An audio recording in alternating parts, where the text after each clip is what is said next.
नमस्कार, आप देख रहे हैं कालचक्र। मैं आपके साथ पूजा राठौर शर्मा और मेरे साथ हैं प्रश्न कुंडली विशेषज्ञ पंडित सुरेश पांडे जी।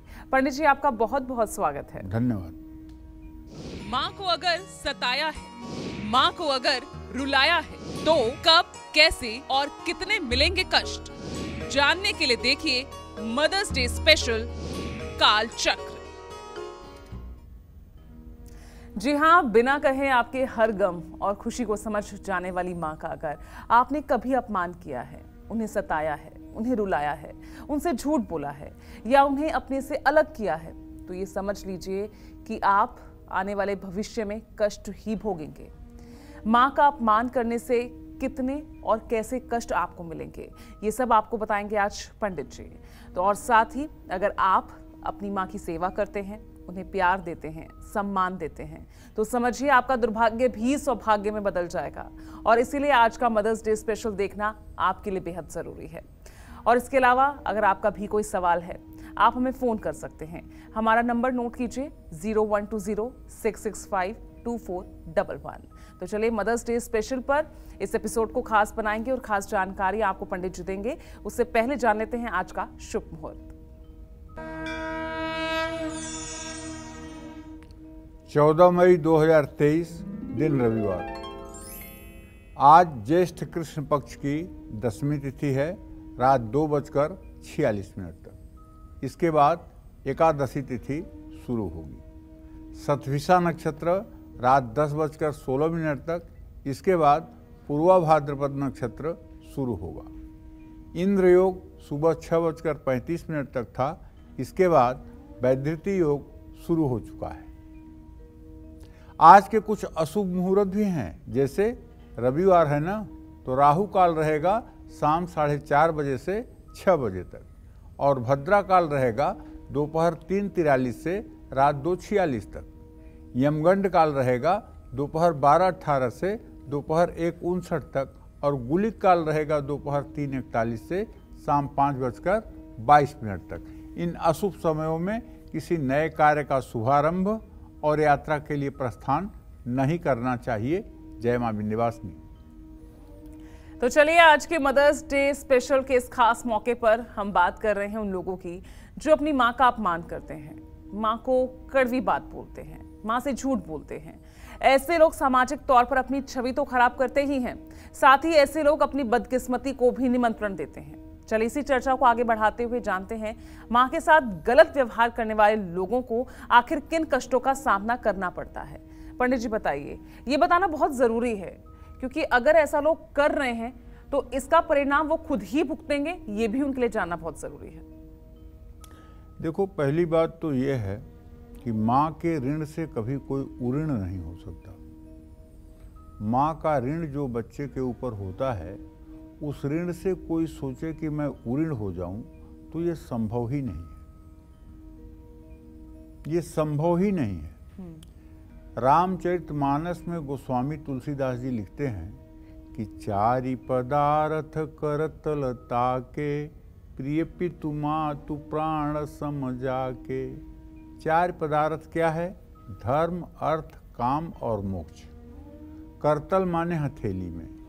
धर्म, अर्थ, काम, मोक्ष किसके हथेली में होता है? जिसको माता पिता प्राण के समान प्रिय होते हैं। तो बच्चे की जो पहली गुरु होती है, जो उसे उठना, बैठना, बोलना सिखाती है, पहला अक्षर सिखाती है, जो उसे पानी कहना, खाना कहना, भूख बताना सिखाती है, वो पहली गुरु है माँ। ज्योतिष शास्त्र में माँ का कारक ग्रह चंद्रमा है। माँ का संबंध चंद्रमा से है। अगर किसी की जन्म कुंडली में चंद्रमा कमजोर है और चंद्रमा को वो मजबूत करना चाहता है, तो ऐसे बच्चे को चाहिए कि वो अपने माँ को सुखी और संतुष्ट रखे, माँ को सम्मान दे। माँ धन दौलत की भूखी नहीं होती है, माँ प्यार और सम्मान की भूखी होती है। माँ अपने विकलांग बच्चे को भी सीने से लगा के रखना चाहती है। माँ अपने हैंडीकैप्ड बेटे को भी मरता हुआ नहीं देखना चाहती है। माँ जैसा तो कोई हो ही नहीं सकता इस संसार में, और इस रिश्ते से बड़ा कोई रिश्ता भी नहीं है। जो लोग अपनी माँ का सम्मान नहीं करते हैं, उन पर हर समय चंद्रमा बैड इफेक्ट डालता है, बुरा प्रभाव डालता है। ऐसे लोगों को बहुत ज़्यादा तनाव, डिप्रेशन और एंजाइटी की बीमारी होती है। माँ को दुख देकर, माँ के मनोभावनाओं को ठेस पहुंचा के आप 2-4 साल सुखी रह सकते हैं, लेकिन अंत में हश्र उसका बुरा होना ही है, इसमें कोई दो राय नहीं है। ऐसे लोगों को यात्राओं के दौरान बहुत कष्ट भी होता है। जो लोग अपनी माँ का अनादर करते हैं, उनको पूरे जीवन में कभी अस्थायित्व तो नहीं मिल पाता है। जो व्यक्ति अपनी माँ का अपमान करता है, उसको भयानक मानसिक कष्ट से भी गुजरना पड़ता है। माँ को कड़वे वचन बोलने वाला बच्चा जीवन में कभी उपलब्धि प्राप्त नहीं कर सकता है। माँ के साथ तकरार करने वाला व्यक्ति आर्थिक रूप से हर समय दुखी रहता है। माँ से झूठ बोलने वाला व्यक्ति बड़ी परेशानियों में फंस जाता है। लेकिन इसी के साथ एक चीज और जरूरी है जिसे मैं बताना चाहूंगा।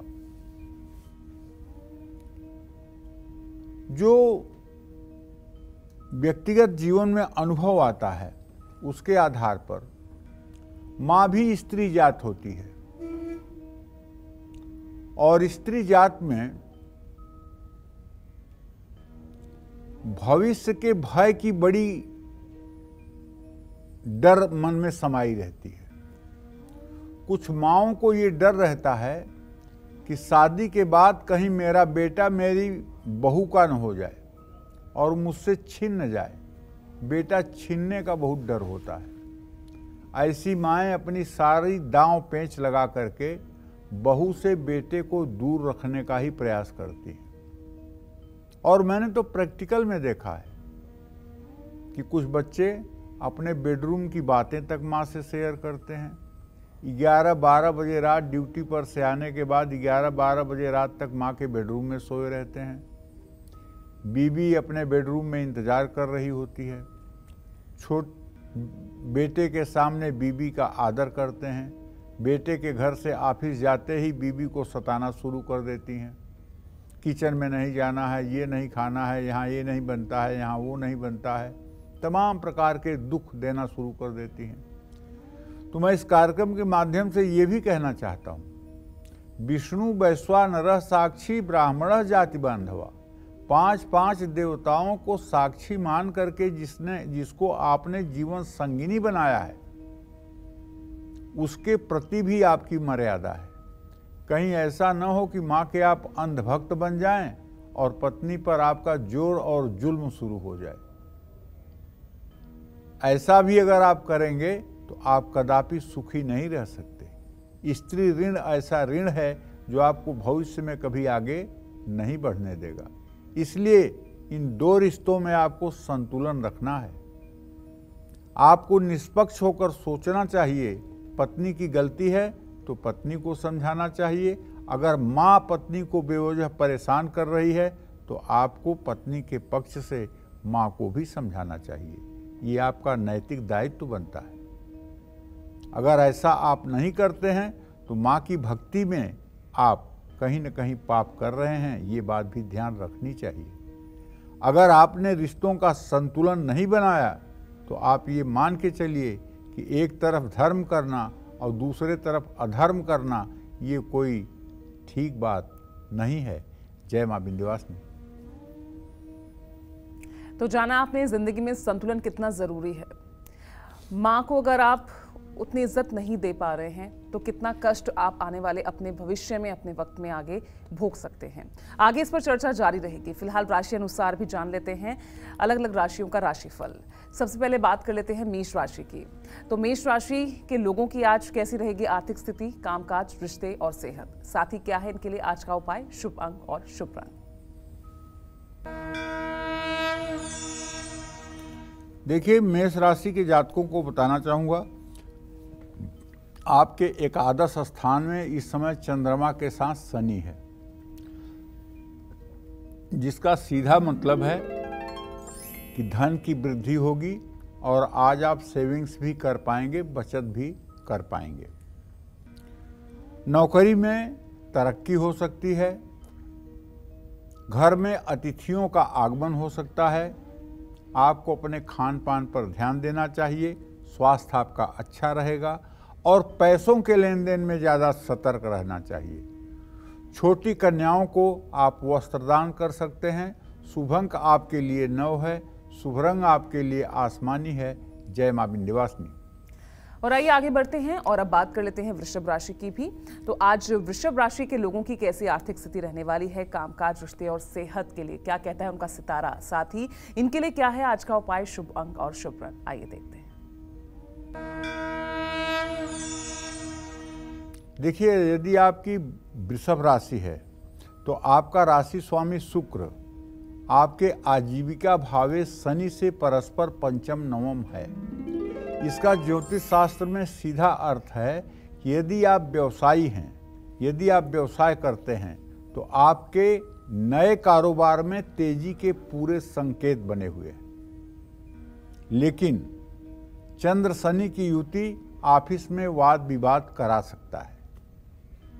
आपके व्यवहार से रिश्तों में मिठास बढ़ सकती है। पीठ का दर्द आपको परेशान कर सकता है। अगर आज आप कहीं पैसा लगाना चाहते हैं तो सोच समझ करके पैसा लगाएं। सफेद शंख की पूजा करें। शुभ अंक आपके लिए 3 है, शुभ रंग आपके लिए गुलाबी है। जय मां विंध्यवासिनी।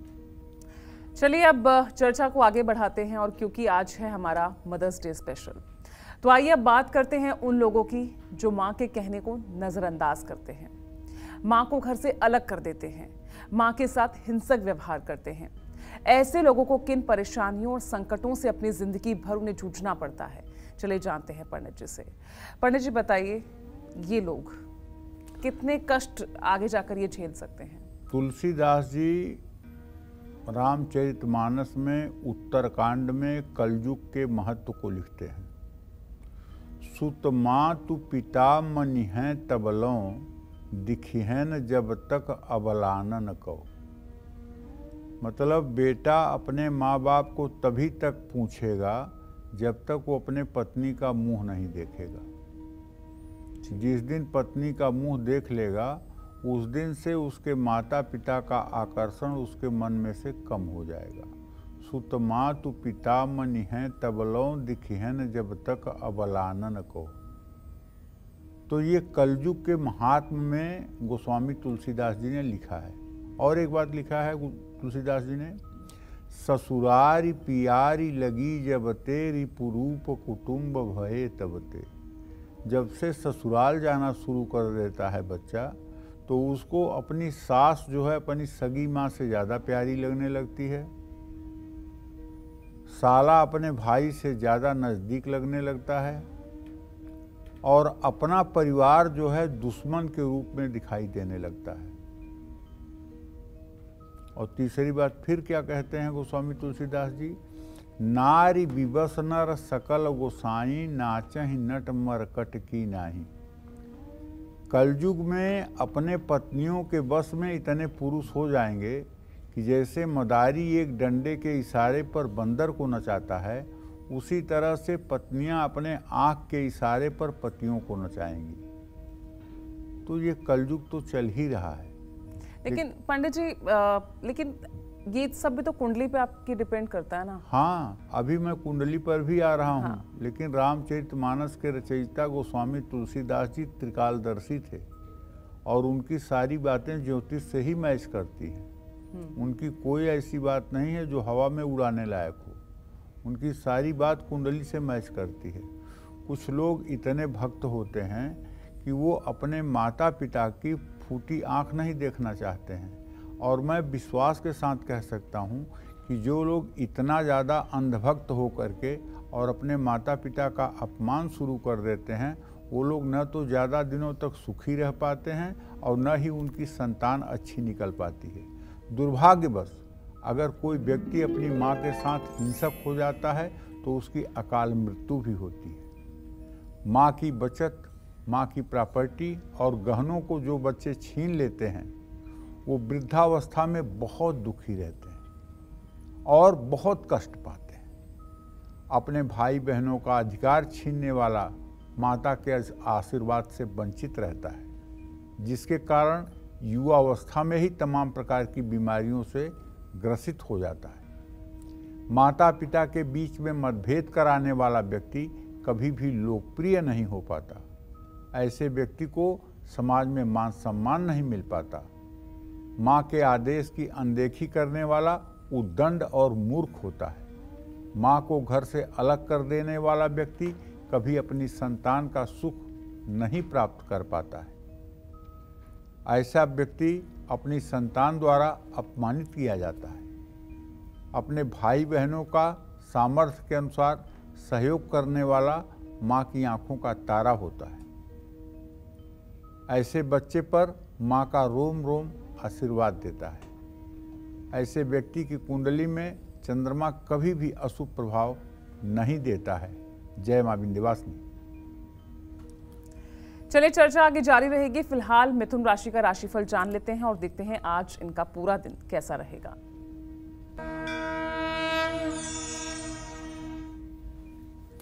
देखिए, मिथुन राशि के जातकों से यही कहना चाहूँगा कि आपके राशि में इस समय शुक्र की स्थिति है। मंगल नीच राशि का आपके धन भाव में बैठा हुआ है, जो इस बात का संकेत कर रहा है कि अगर जरा सी भी लापरवाही करेंगे तो धन हानि हो सकती है। और आपके कामकाज की बात करें तो ऑफिस का काम दूसरों के भरोसे पर न छोड़ें। पारिवारिक उलझनें बढ़ सकती हैं। गलत खान पान से स्वास्थ्य भी बिगड़ सकता है। गाड़ी चलाते समय ज़्यादा सतर्क रहें। माँ लक्ष्मी की उपासना करें। शुभ अंक आपके लिए 5 है। शुभ रंग आपके लिए नारंगी है। जय मां विंध्यवासिनी। चले, इस बीच हमारे साथ एक कालचक्र दर्शक जुड़ गई हैं। कुरुक्षेत्र से पूनम है फोन लाइन पर। पूनम जी, सवाल पूछिए। पंडित जी राम राम। राम राम। पंडित जी, मैं अपने बच्चों के बारे में और अपने बारे में पूछना चाहती हूँ। मेरा मकान कब तक बनेगा? और मेरा बेटा एक तो है 11 सितंबर का 2000, और छोटा बेटा है मेरा 11 सितंबर 2004। देखो, जहाँ तक मकान बनने का प्रश्न है, इसमें तो अभी विलंब बना हुआ है। तुम्हारे लग्न का स्वामी और तुम्हारे गृह भाव का स्वामी बुध और बृहस्पति दोनों अष्टम भाव में, मृत्यु भाव में हैं। घर में तो अभी बहुत विलंब की स्थिति दिखाई दे रही है। ये स्थिति 3 से 4 साल की भी हो सकती है, इससे ज़्यादा भी हो सकती है।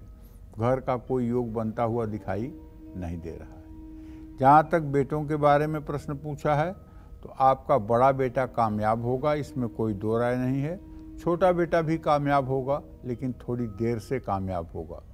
आपके बेटे कामयाब हों, इसके लिए आपको सोमवार का व्रत करना चाहिए। शिव मंदिर में शिवलिंग पर दूध चढ़ाना चाहिए, जल चढ़ाना चाहिए, बेलपत्र चढ़ाना चाहिए और घी का दिया जलाना चाहिए। अगर आप ये उपाय लगातार 3 से 4 वर्षों तक करेंगी तो आपके दोनों बेटों का भविष्य भी अच्छा होगा और आपका घर भी बन जाएगा। जय मां विंध्यवासिनी। चलिए, अब बात कर लेते हैं कर्क राशि की, और आज कर्क राशि के लोगों का दिन कैसा रहने वाला है, चलिए देखते हैं। कर्क राशि में नीच का मंगल है और व्यय भाव में शुक्र है। आजीविका के स्थान में सूर्य, बुध, राहु और बृहस्पति हैं। किसी व्यवसाय में आज आप बड़ा निवेश कर सकते हैं, जो आपके लिए धन लाभ कराने वाला होगा। ऑफिस में अधूरे काम आपको निपटाने होंगे। वैवाहिक जीवन में खुशियां लौटेंगी। डिहाइड्रेशन से बचें। समय के अनुसार पानी पिएं। व्यर्थ के वाद विवाद से आपको बचना चाहिए। चांदी का सिक्का जेब में रखना चाहिए। शुभ अंक आपके लिए 2 है। शुभ रंग आपके लिए सफ़ेद है। जय मां विंध्यवासिनी। और इस बीच एक और कालचक्र दर्शक हमारे साथ जुड़ गए हैं। दिल्ली से विजय हैं फोन लाइन पर। विजय जी, सवाल पूछिए। हाँ जी, राम राम जी। हाँ, राम राम। हाँ, मेरा नाम विजय है जी। मैं अपने लड़के के बारे में पूछना चाहता हूँ, लड़के और लड़की के बारे में। जोर से बोलिएगा। हाँ, मेरे लड़का और लड़की के बारे में पूछना चाहता हूँ जी। जी। हाँ, मेरे लड़के की डेट ऑफ बर्थ है जी 13/5/91 जी। जी। टाइम है 8:53 जी। शाम का जी। क्या जानना चाहते हैं? इसकी शादी के बारे में जी और काम के बारे में जी। चलिए विजय जी, मैं बताऊं, आपके पुत्र भाव का स्वामी बुध है, उसे सप्तम भाव का स्वामी बृहस्पति है। बुध और बृहस्पति दोनों अष्टम भाव में हैं। तो अभी विवाह में तो बहुत विलंब की स्थिति अभी भी दिखाई दे रही है। बेटा आपका 32 साल का हो गया, विवाह में अभी भी देर की स्थिति बनी हुई है। विवाह में कोई जल्दी की स्थिति अभी भी नहीं बनी हुई है। और विवाह आपके बेटे का जल्दी हो जाए, इसके लिए अगर प्रयास करना चाहते हैं तो आपके बेटे को 3 किलो चने की दाल, 3 मीटर पीला कपड़ा और 1 दर्जन केला, चीनी, नमक, हल्दी के 1-1 पैकेट 5 गुरुवार किसी मंदिर में दान करना चाहिए। क्योंकि विवाह के लिए न तो बहुत रिश्ते आ रहे हैं और न ही बच्चे की इतनी योग्यता है कि उसके विवाह के लिए बहुत ज़्यादा प्रस्ताव आपको मिल रहे हैं। विवाह में अभी भी विलंब की स्थिति बनी हुई है। ये उपाय करने के बाद विवाह के संयोग खुलेंगे। तो आज पंडित जी आपको बता रहे हैं कि मां के साथ किया गया दुर्व्यवहार आपकी किस्मत और आपके जीवन को तबाह भी कर सकता है, आपको अर्श से फर्श तक पहुंचा सकता है, आपके सौभाग्य को दुर्भाग्य में बदल सकता है।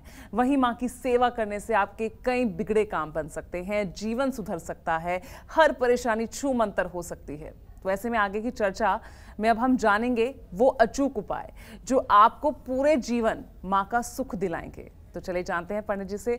पंडित जी, अब उपायों पर थोड़ा हम नजर डालें तो क्या उपाय होंगे इसके लिए? कहते हैं त्वमेव माता च पिता त्वमेव। पहले ही कहते हैं त्वमेव माता, मतलब माँ से बड़ा संसार में कोई रिश्ता है नहीं। त्वमेव माता च पिता त्वमेव, त्वमेव बंधु च सखा त्वमेव। इसमें पहला शब्द जो आता है वो त्वमेव माता आता है। माँ से बड़ा संसार में कोई रिश्ता है नहीं। अगर माँ का सुख चाहते हैं और चंद्रमा को मजबूत करना है और जीवन को समृद्धशाली बनाना है तो सोमवार को स्नान करके सफ़ेद कपड़े पहनकर भगवान शिव की उपासना करिए और जितना हो सके ओम नमः शिवाय का जप करिए। सोमवार को सफ़ेद वस्त्र और चावल की खीर गरीबों में भी बांटना चाहिए, सफ़ेद वस्त्र दान करना चाहिए। जिन लोगों को तनाव या डिप्रेशन की शिकायत है उनको हर रोज सुबह उठकर अपने माँ के पैर छूने चाहिए और माँ के सानिध्य में कुछ समय बैठना चाहिए। माँ के सुख को पाने के लिए माँ को चांदी के बर्तनों में भोजन कराना चाहिए। जो बच्चे अपने माँ को भोजन करने के लिए सारे बर्तन चांदी के उपलब्ध करवाते हैं वो बच्चे इस जन्म में राजा की तरह जिंदगी जीते हैं और उनका अगला जन्म भी उत्तम होता है। यदि आप माँ को चांदी की थाली, चांदी की कटोरी, चांदी की गिलास का उपयोग करवाते हैं और माँ को इतने सम्मानजनक ढंग से भोजन कराते हैं और माँ का सम्मान करते हैं तो आप विश्वास रखिए माँ के आशीर्वाद से सारे दुर्भाग्य नष्ट हो जाते हैं और सौभाग्य का उदय होता है। माँ वो शक्ति है। पूर्णिमा की रात चंद्रमा को दूध और जल मिला करके अर्घ भी देना चाहिए और हो सके तो ओम सोम सोमाय नमः का यथासंभव जप करना चाहिए। जो लोग वृद्धावस्था में अपनी माँ के साथ बैठ करके बातचीत करते हैं, अपनी माँ के सुने अनसुने सवालों को सुन करके सब्र के साथ उसका उत्तर देते हैं और माँ के ऊपर झल्लाते नहीं हैं, चिल्लाते नहीं हैं, माँ की हर बात को गंभीरता से सुनते हैं, माँ की इच्छा को पूरा करने का प्रयास करते हैं, आप विश्वास करिए ऐसे लोग इस जन्म में भी राजा रहते हैं और अगले जन्म में भी उनका उत्तम संस्कार के साथ गमन होता है, इसमें कोई संदेह नहीं है। तो माँ से बढ़ कर के इस संसार में कोई रिश्ता नहीं है, इस बात का पूर्ण रूपेण ध्यान रखना है। माँ के ऋण से तो कभी कोई उऋण हो ही नहीं सकता है। मातृ ऋण जो है इससे कभी कोई ऋण मुक्त हो ही नहीं सकता है। चाहे आप एक बार गया श्राद्ध कर लीजिए, चाहे 4 बार भागवत कर लीजिए, लेकिन माँ का जो ऋण है वो ऋण है, वो कभी ऋण उऋण नहीं हो सकता है। इसलिए माता के प्रति संपूर्ण श्रद्धा और संपूर्ण समर्पण होना ही चाहिए, इसमें कोई संशय नहीं होना चाहिए। जय मां विंध्यवासिनी। चलिए अब आगे बढ़ते हैं और सिंह राशि का राशिफल जान लेते हैं। आज कैसा रहने वाला है इनका पूरा दिन। देखिए, सिंह राशि के जातकों को बताना चाहूँगा कि आपकी राशि में इस समय किसी ग्रह की स्थिति नहीं है, लेकिन आपके भाग्य भाव में सूर्य, बुध, राहु और बृहस्पति है। तो किसी प्रॉपर्टी की डील से धन लाभ होने के योग बने हुए हैं। नौकरी पेशा अपने स्वभाव को अच्छा रखें। बच्चों से शुभ समाचार मिल सकता है। ज़्यादा घूमना स्वास्थ्य को बिगाड़ सकता है। किसी अपने से धोखा मिल सकता है। ओम भौमाय नमः इस मंत्र का 11 बार आपको जप करना चाहिए। शुभ अंक आपके लिए 9 होगा। शुभ रंग आपके लिए गोल्डन होगा। जय मां विंध्यवासिनी। और इस बीच हमारे साथ एक कालचक्र दर्शक जुड़ गए हैं, आइए उनसे बात कर लेते हैं। विवेक हैं भोपाल से। विवेक जी सवाल पूछिए। गुरुजी नमस्ते, मैं विवेक विश्वकर्मा बोल। नमस्ते विवेक। मेरी जन्म 2 अप्रैल 1998 रात में 2 बजे। गुरुजी मैं अपने करियर के बारे में जानना चाहता हूँ। मैं बहुत परेशान हूँ, मतलब मैं क्या करूँ, सरकारी जॉब की तैयारी करूँ या किस फील्ड में जाऊँ, मैं करियर के बारे में जानना चाहता हूँ। गुरुजी कृपया कर बता दीजिए। बेटा, शुक्र और शनि दोनों की स्थिति पंचम नवम है। अभी आपको सरकारी नौकरी के लिए प्रयास करना चाहिए। फरवरी 2025 के पहले आपको सरकारी नौकरी मिलने का योग बना हुआ है। अभी आपको पूरे निष्ठा के साथ, पूरी मेहनत के साथ, पूरे परिश्रम के साथ सरकारी नौकरी के लिए तैयारी करना चाहिए। एक एक मिनट का सदुपयोग करना चाहिए और शनिवार की शाम सुंदरकांड का पाठ करना चाहिए। निश्चित रूप से सरकारी नौकरी का पूरा योग बना हुआ है, लेकिन इस बात पर डिपेंड करता है कि आप कितना उसके लिए सीरियस हैं, कितना अभी आप मेहनत कर रहे हैं। अभी आपका परिश्रम इस बात का साक्षी नहीं है कि आप बहुत मेहनत कर रहे हैं। अभी केवल आप सोच रहे हैं। अभी जिस गंभीरता के साथ 14-15 घंटे पढ़ाई करने की ज़रूरत है वो आप नहीं कर पा रहे हैं। तो ऐसे में अब आपकी उम्र 25 साल हो गई है। अब आपके पास समय नहीं है, सिर्फ 1 साल का समय है। इसमें दिन रात एक करके आप सरकारी नौकरी की तैयारी करिए। आपका भाग्य अच्छा है, आपको सरकारी नौकरी मिल जाएगी। जय मां विंध्यवासिनी।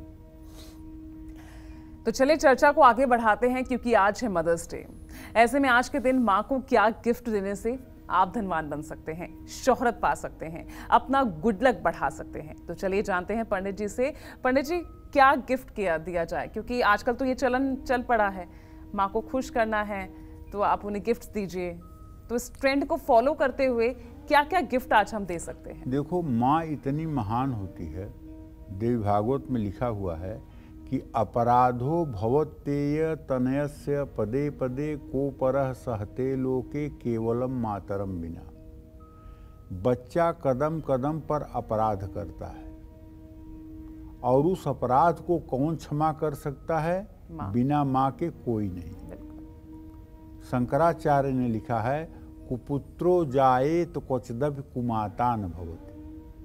पुत्र कुपुत्र हो सकता है, लेकिन माता कुमाता नहीं हो सकती है। इसलिए अपने बच्चे की परिस्थिति को देखते हुए माँ आशीर्वाद देती है।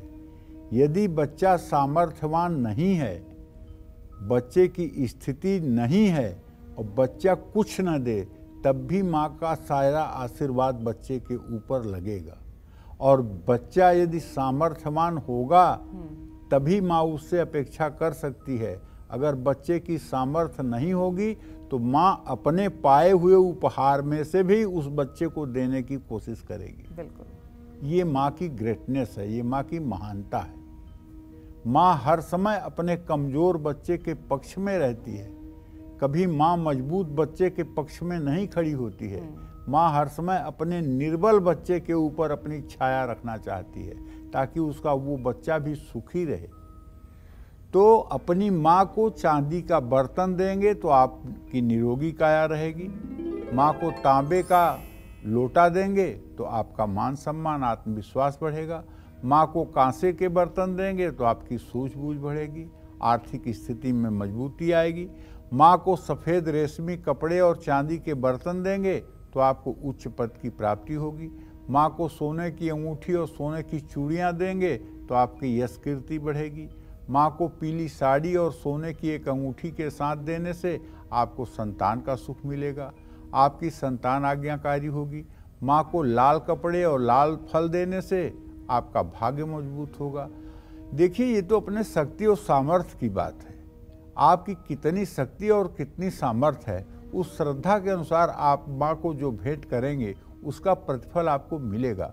लेकिन कभी कभी ऐसा होता है कि कुछ बच्चे श्रद्धावान होते हुए भी लेकिन भाग्य से कमज़ोर रहते हैं और वो सब नहीं कर पाते हैं जो उनकी इच्छा होती है।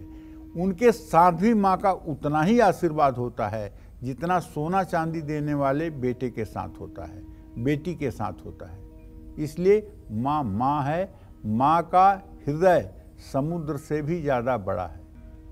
माँ का हृदय समुद्र से भी ज़्यादा बड़ा है और वो अपने बच्चों की परिस्थितियों का मूल्यांकन करके आशीर्वाद देती है।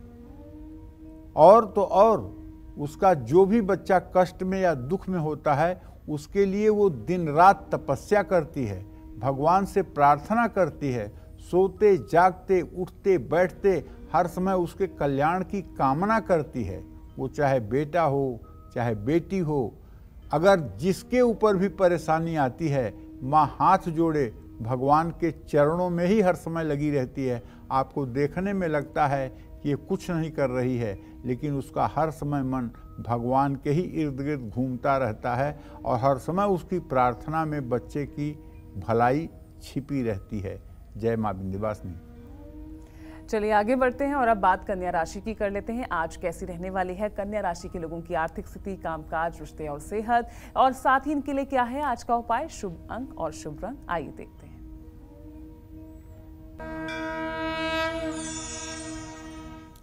देखिए, कन्या राशि से दशम भाव में जब शुक्र है तो ऐसे में अगर कोर्ट कचहरी से जुड़ा कोई आपका मामला है तो मैं कह सकता हूं उसमें आपको सफलता मिलेगी। ऑफिस में सहकर्मी भी आपका साथ देंगे, नए रिश्ते बनेंगे, विवाह का योग भी बन रहा है। किसी पुरानी बीमारी से निजात मिल सकती है। बड़े बुजुर्गों का अपमान बिल्कुल ना करें। मूंग के लड्डू गणेश जी को भोग लगाएं। शुभ अंक आपके लिए 6 है, शुभ रंग आपके लिए पीला है। जय मां विंध्यवासिनी। और आइए अब चर्चा को आगे बढ़ाते हैं और अब बात कर लेते हैं उन महिलाओं की जिनके अपनी सास के साथ जरा सी भी नहीं बनती।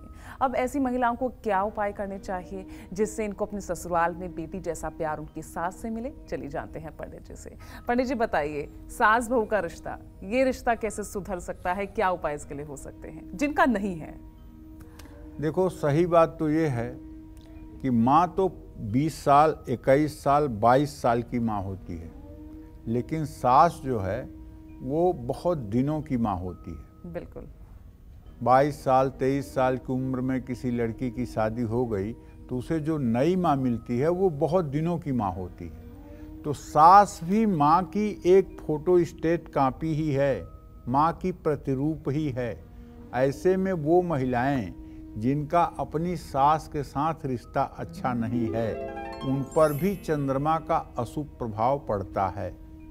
चाहे जैसे सास का दिल जीतना चाहिए, सास का सम्मान करना चाहिए। ऐसे में आप आज से अपनी सास के साथ अपने रिश्ते को मजबूत करने की कोशिश करिए और कुछ उपाय मैं बता रहा हूँ, इसको भी करिए। जैसे अपनी सास के साथ संबंध अच्छे रखने के लिए अपने घर के आंगन में, अब घर में आंगन होता कहाँ है, नहीं है ना शहरों में, तुलसी या सूरजमुखी का पौधा लगाइए ईशान कोण में। कांच के गिलास में पानी कभी मत पीजिए। गाय और पंछियों की सेवा करते रहिए और हो सके तो रविवार को नमक का सेवन मत करिए। रोज सुबह बेड से उठते ही जाकर के सास का आशीर्वाद लीजिए। आपके पति यदि परिवार के बड़े बेटे हैं तो आपको हर रोज पानी में अक्षत डालकर सूर्य को अर्घ देना चाहिए। आपके पति परिवार के छोटे बेटे हैं तो आपको बहुत सारे पेड़ पौधे लगाने चाहिए और तुलसी के पौधे के नीचे सुबह शाम देसी घी का दिया जलाना भी चाहिए। और सोने से पहले और सोकर उठने के बाद सास के पास एक बार जरूर जाना चाहिए और उनसे पूछना चाहिए कि माँ जी कोई चीज़ की ज़रूरत तो नहीं है, किसी चीज़ की आवश्यकता तो नहीं है। ये नित्य का आपका नियम होना चाहिए। जय माँ विंध्यवासिनी। चलिए तो अब आगे बढ़ते हैं और अब जान लेते हैं तुला राशि का राशिफल। आज इनका दिन कितना मजबूत, इनकी किस्मत कितनी मजबूत आज रहेगी।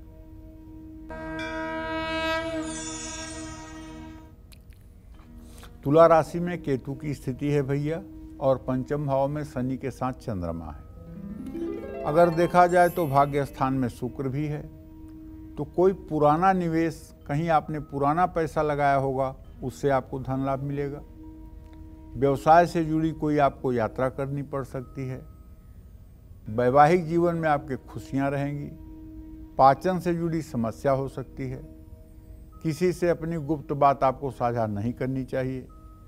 जरूरतमंदों में अन्नदान करना चाहिए। शुभ अंक आपके लिए 4 है। शुभ रंग आपके लिए क्रीम है। जय मां विंध्यवासिनी। आगे बढ़ते हैं, वृश्चिक राशि का राशिफल भी जान लेते हैं। आज इनकी किस्मत कितनी चमकने वाली है, चलिए देखते हैं।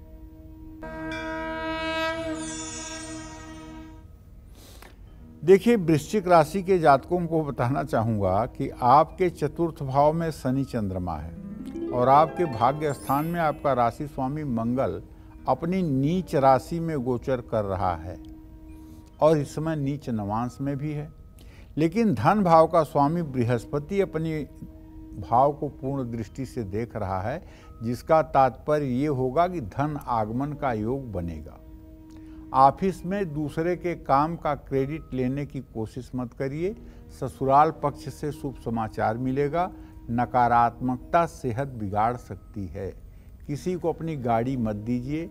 धार्मिक कार्यों में योगदान करिए। शुभ अंक आपके लिए 1 है। शुभ रंग आपके लिए जामुनी है।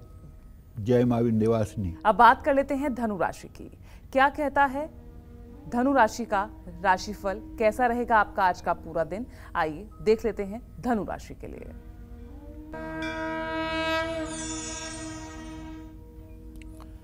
देखिए, धनु राशि के जातकों को बताना चाहूंगा कि जो आज आपका ग्रह गोचर है उसके आधार पर आपके तृतीय भाव में चंद्रमा के साथ शनि है भैया। रुका हुआ धन आपका वापस मिल सकता है। कामकाज की बात करूं तो ऑफिस में दिन अच्छा व्यतीत होगा। वैवाहिक जीवन में कुछ मतभेद हो सकते हैं। माँ के स्वास्थ्य का ध्यान रखिएगा। किसी नई योजना में निवेश आज मत करिएगा। माता पिता का आशीर्वाद लेकर घर से निकलिएगा। शुभ अंक आपके लिए 8 है। शुभ रंग आपके लिए सिल्वर है। जय मां विंध्यवासिनी। और चलिए अब आगे बढ़ते हैं और अब बात करते हैं मकर राशि की। तो मकर राशि वालों की किस्मत आज कितनी मजबूत रहेगी, आइए देखते हैं।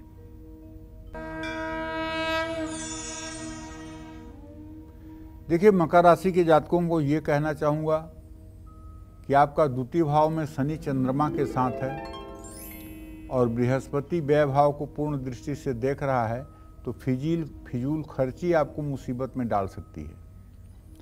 जहाँ आप काम करते हैं वहाँ आपको शांतिपूर्वक काम करना चाहिए। किसी भी प्रकार के विवाद से बचना चाहिए। परिवार के साथ घूमने का प्लान बन सकता है। स्किन से संबंधित कोई समस्या हो सकती है। बस अनुभवी लोगों से विवाद ना करें। माँ अम्बे के मंदिर में घी का दिया जलाएं। शुभ अंक आपके लिए 5 है। शुभ रंग आपके लिए आसमानी है। जय माँ विंध्यवासिनी। और आइए आगे बढ़ते हैं और कुंभ राशि का राशिफल भी जान लेते हैं। आज इनकी किस्मत कैसी रहेगी। कुंभ राशि में शनि के साथ चंद्रदेव विराजमान है। किसी प्रॉपर्टी डील में धन लाभ होने की संभावना बनी हुई है। और कामकाज की बात करें तो निश्चित रूप से ये कह सकते हैं कि ऑफिस में अपना काम दूसरों पर आपको नहीं थोपना चाहिए। घर में मेहमानों का आगमन हो सकता है। मानसिक तनाव सेहत को बिगाड़ सकता है। ज़्यादा ऊंचाई वाली जगह पर जाने से बचना चाहिए। शनि मंदिर में सरसों के तेल का दिया जलाना चाहिए। शुभ अंक आपके लिए 8 है। शुभ रंग आपके लिए आसमानी है। जय मां विंध्यवासिनी। और आइए अब बात कर लेते हैं आज के लकी ईमेल कुंडली विजेता की। तो आज की हमारी ईमेल कुंडली विजेता हैं रतलाम मध्य प्रदेश की रहने वाली दिव्या गोस्वामी। इन्होंने हमें ईमेल के जरिए अपने भविष्य के बारे में जानना चाहा है। तो पंडित जी, मैं आपको इनकी डिटेल्स बता देती हूँ। नाम है इनका दिव्या गोस्वामी। जन्म की तिथि है 14 जून 1995। जन्म का समय है इनका 3:15 दोपहर के। जन्म का स्थान है प्रतापगढ़, राजस्थान। पंडित जी, इनके 2 अहम सवाल हैं। पहला सवाल है कि 6 साल पहले इनकी लव मैरिज हुई थी। शादी के 2 साल बाद ही इनके पति का देहांत हो गया और इनकी अब 4 साल की एक बेटी है और इनके माता पिता चाहते हैं कि दूसरा विवाह कर लें। तो इसी से जुड़ा इनका सवाल है, क्या इन्हें दूसरा विवाह करना चाहिए। और दूसरा इनका सवाल है पंडित जी कि इन्हें अपने जीवन यापन के लिए किस फील्ड में जाकर नौकरी या बिजनेस करना चाहिए। देखो, ऐसा है कि दिव्या गोस्वामी का जन्म 14 जून 1995 को 3:15 में राजस्थान के प्रतापगढ़ में हुआ। ये तुला लग्न की कुंडली है और लग्न में राहु बैठा हुआ है, सप्तम भाव में केतु बैठा हुआ है और इसका विवाह भावेश जो है वो मंगल है। और इसके जो लग्न का स्वामी है वो मृत्यु भाव में शुक्र बैठा हुआ है, जिसके कारण इसको वैधव्य योग की प्राप्ति हुई जी। और मैं कहना चाहूँगा कि मंगल की स्थिति जो है बृहस्पति से केंद्रीय प्रभाव में है। इसके लिए दूसरा विवाह कर लेना बहुत ही श्रेयस्कर होगा, बहुत ही अच्छा होगा और दूसरे विवाह में ये सुखी भी रहेगी जी। जहाँ तक कुछ करने की बात है तो चंद्रमा से 10वें भाव का स्वामी बुध है और लग्न से 10वें भाव का स्वामी चंद्रमा है। इन्हें कॉस्मेटिक से संबंधित, ब्यूटी पार्लर से संबंधित, कपड़ों से संबंधित कुछ रोजगार करना चाहिए जी। नौकरी में इन्हें कोई अच्छी सफलता नहीं मिलेगी। अगर ये ब्यूटी प्रोडक्ट से रिलेटेड या मतलब कि ब्यूटी पार्लर से रिलेटेड कोई काम करेंगी तो उसमें इन्हें अच्छी सफलता मिलेगी। चलिए, और इस बीच पंडित जी कॉलर भी हमारे साथ जुड़ गई हैं। अनीता है हमारे साथ फोन लाइन पर। अनीता जी, सवाल पूछिए। प्रणाम पंडित जी। हाँ, सुखी रहिए अनीता जी। पंडित जी, मैं अपने बच्चों से इसमें जानना चाहती हूँ। मेरी बेटी का जन्म है 13 सितंबर 2002 रात को 2:20 तक और बेटी की डेट ऑफ बर्थ है 5 मई 2005, एक शादी तैयार में। दोनों बच्चे पढ़ने में बहुत कमजोर है और बेटी तो बचपन से बीमार रही है बहुत। अनीता, ऐसा है, देखो, बच्चों का शिक्षा में रुझान हो सके इसके लिए दोनों बच्चों को आपको हनुमान चालीसा सिखानी चाहिए। हनुमान चालीसा का पाठ करवाना चाहिए। मंगलवार के दिन किसी हनुमान मंदिर लेकर जाना चाहिए। निश्चित रूप से पढ़ाई में कुछ सुधार की स्थिति बनेगी, लेकिन अभी प्रश्न काल के हिसाब से जो स्थिति दिखाई दे रही है सूर्य राहु के साथ है। अभी बच्चे पढ़ाई में ठीक नहीं हैं। सूर्य को जल देने पर और हनुमान जी की उपासना करने पर लाभ मिलेगा। तो अपने इस सेगमेंट की शुरुआत करते हुए अब पंडित जी से जानते हैं कि कैसे पैर छूने से दूर होगी आपकी दरिद्रता, मिटेगा कष्ट, संवरेगा करियर और चमकेगी किस्मत। तो बताइए पंडित जी, आखिर हमें कहा जाता है कि बड़े बुजुर्गों के पैर छूने चाहिए, उन्हें पूरा सम्मान देना चाहिए। कैसे ये हमारी तमाम परेशानियों को ये सब चीजें करके दूर की जा सकती हैं? देखो पूजा, सच बात तो ये है कि माँ के चरणों में जो है स्वर्ग होता है। माँ के चरणों में स्वर्ग होता है, इसमें तो कोई दो राय है नहीं। लेकिन अपवाद इसका भी है कि सब माँओं के चरणों में स्वर्ग नहीं होता है।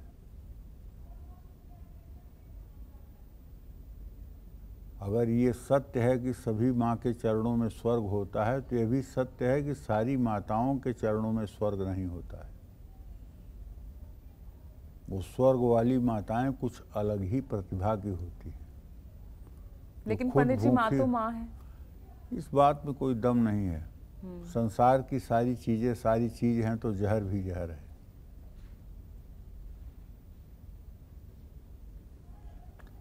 हमारे सिर को उत्तरी ध्रुव और पैर को दक्षिणी ध्रुव माना गया है। चुंबकीय ऊर्जा सिर से प्रवाहित होती है और हमारे पैरों तक जाती है। हमारे पैरों में ये ऊर्जा असीमित मात्रा में रहती है। जब हम किसी भी व्यक्ति के पैर छूते हैं तो उस व्यक्ति के शरीर की सकारात्मक ऊर्जा हमारे हाथ की उंगलियों से हमारे शरीर में आती है। चरण स्पर्श करते समय हमेशा दोनों हाथों से दोनों पैरों के अंगूठों को छूना चाहिए, क्योंकि पैरों के अंगूठों में ही ये ऊर्जा भरपूर मात्रा में रहती है। एक हाथ से किसी के भी पैर कभी भी नहीं छूने चाहिए। जब भी कोई हमारे पैर छूता है उस समय भगवान का नाम लेने से पैर छूने वाले व्यक्ति को भी सकारात्मक फल मिलता है। आशीर्वाद देने से पैर छूने वाले व्यक्ति की समस्या खत्म होती है। उम्र बढ़ती है, नकारात्मक शक्तियों से उसकी रक्षा होती है। और माँ तो आशीर्वाद की खान होती है। अगर सच्चे मन से माँ की सेवा की जाए, माँ का सम्मान किया जाए, तो आप विश्वास करिए जीवन का बड़े से बड़ा संकट भी माँ के आशीर्वाद से दूर हो जाता है। इसमें कोई दो राय नहीं। अगर जीजा माता न होती तो शिवाजी का कोई नाम न जानता। जीजा माता ने शिवाजी को शिवाजी बनाया था। शिवाजी जब 11 साल की उम्र में मुगलों से लड़ने के लिए गए तो मुगलों ने उनके सामने गाय का झुंड खड़ा कर दिया। शिवाजी भागकर अपनी माँ के पास गए, बोले गायों को कैसे मारूं माँ? तो उनकी माँ ने कहा कि बेटा, गायों को नुकसान न पहुँचे लेकिन मुगलिया सेना का अंत करो। और शिवा ने हिंदवी राज्य की स्थापना की। आपको भी पता है, किसी पुरुष की सफलता में उसकी माँ का बहुत बड़ा योगदान होता है, इसमें कोई संदेह नहीं है। जय माँ विंध्यवासिनी। और आइए अब देख लेते हैं मीन राशि का भविष्य, आज कैसा रहता है उनका भाग्य।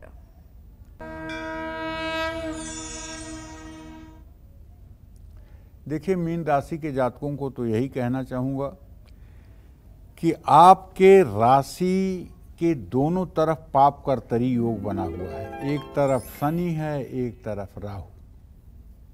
इसका मतलब है कि बीमारियों पर धन खर्च होगा। नौकरी में बदलाव अभी मत करिएगा, वरना ये आपका डिसीजन गलत होगा। जीवन साथी का साथ आपको मजबूत करेगा। स्वास्थ्य का दिन भर साथ मिलेगा। बिना सलाह के कोई बड़ा निर्णय मत लीजिएगा। और विद्यार्थियों से शिक्षा से जुड़ा कोई सामान आप बांट सकते हैं। शुभ अंक आपके लिए 9 है। शुभ रंग आपके लिए गुलाबी है। जय मां विंध्यवासिनी। चलिए, तो पंडित जी, आज हमारे दर्शकों को इतनी महत्वपूर्ण जानकारी देने के लिए आपका बहुत बहुत शुक्रिया। धन्यवाद। और उम्मीद करते हैं आपको आज का हमारा ये विषय बेहद पसंद आया होगा। कल फिर एक और नए विषय और आपकी परेशानियों को दूर करने के लिए ढेरों उपाय लेकर आएंगे हम पंडित सुरेश पांडे जी के साथ। तब तक के लिए कालचक्र की पूरी टीम को इजाजत दीजिएगा। नमस्कार।